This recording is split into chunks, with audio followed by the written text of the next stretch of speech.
Simone, when you and I were setting up this call, I have to say your response speed when we were typing was just, it was just embarrassing. I've been told by a lot of people that I'm a disappointment.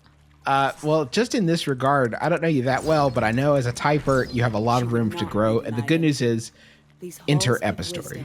It's time for me to learn. Epistory? Epistory. Epistory. This is probably the most beautiful typing game ever made. If you don't count Mavis Beacon Teaches Typing 03, which is all the a sexual Mavis awakening heads. for all of Yeah. us. But this, you wouldn't even know it's a typing game from looking at it, except that you are typing. Yeah, now I am typing. So you sort of an open world that becomes more open as you proceed. You are riding this fox and trying to basically fix what seems to be your homeland. It's one of those where the story is sort of told in fits and starts and a lot through more vague recollections of things and vague narration rather than, laying it out for you. But the important thing is you're riding a fox. The fox has 3 tails, and things don't get much better than that, except you also get to type. I like typing. I don't know what it is. I just like typing. Well, it looks really satisfying. So why are you typing these words specifically, the ones that are popping up on the screen?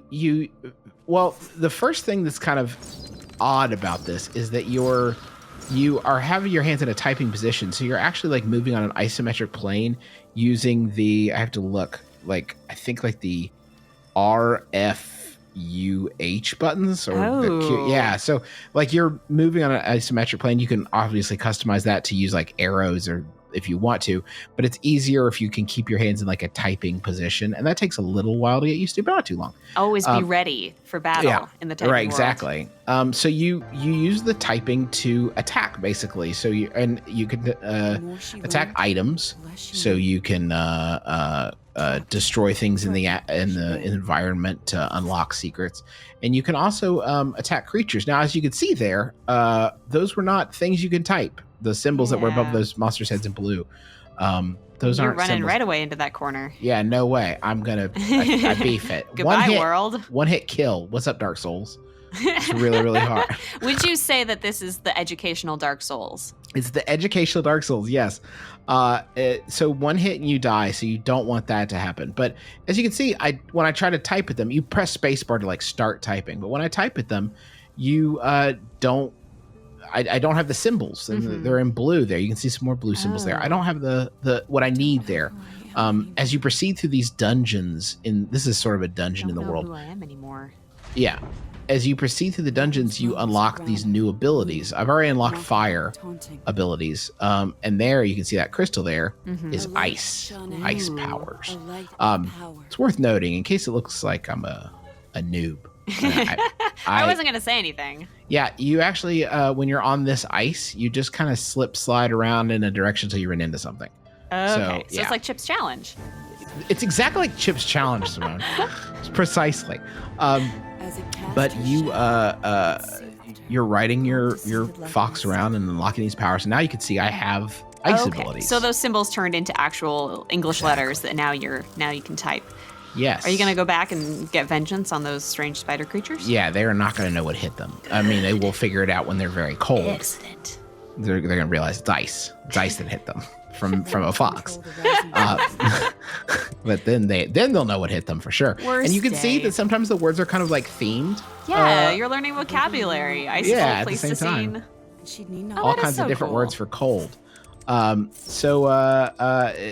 You're exploring these dungeons. There's lots of secrets you can unlock by typing new words. You can see there also there's a combo meter of sorts that is building up as I do attacks, and that the more consecutive attacks you can do in a row, the more points you get. So without dropping the meter, obviously. I mean, it's a combo meter. It's okay. I don't know why I'm explaining it in such rich detail.